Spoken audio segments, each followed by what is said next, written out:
Hello, আসসালামু আলাইকুম। দুদিন ধরে ফেসবুকে একটা বিষয় দেখতেছি, সেটা হলো কুষ্টিয়াতে একটা পাঁঠার নাকি দুধ দিচ্ছে। আসলে বিষয়টা কতটুকু সত্য, না আসলে বিষয়টা আসলে সম্ভব কি না আদৌ কখনো আসলে এরকম দুধ দিতে পারে পাঁঠা। তো আমি অনেক কিছু ঘেটে দেখলাম, এটা অস্বাভাবিক, তারপরেও হতে পারে যে পাঁঠা দুধ দিতে পারে। এর কিছু কারণ রয়েছে, এর কিছু বৈজ্ঞানিক ব্যাখ্যা রয়েছে। প্রথমটা হতে পারে হরমোন জনিত সমস্যা, যে যদি পাঁঠার শরীরে এস্ট্রোজেন হরমোন বেশি থাকে তাহলে সেক্ষেত্রে পাঁঠা দুধ দিতে পারে। এই একটা কারণ হতে পারে।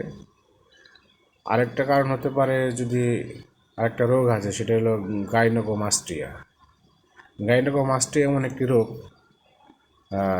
যে রোগটার কারণে আসলে দেখা যায় স্তন বড় হয়ে যায়।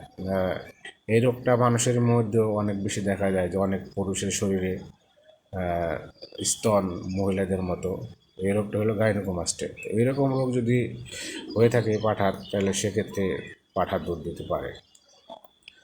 আরেকটি সমস্যার কারণে দিতে পারে, সেটা হলো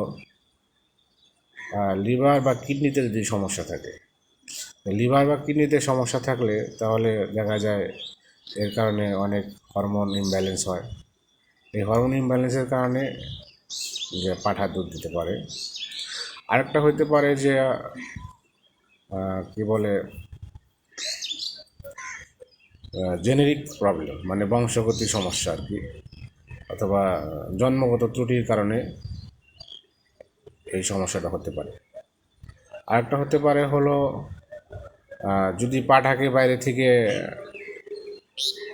ড্রাগ অথবা অন্য কোনো কেমিক্যাল এক্সপোজার করা হয়, সেক্ষেত্রেও এর হরমোন ইমব্যালেন্স হতে পারে।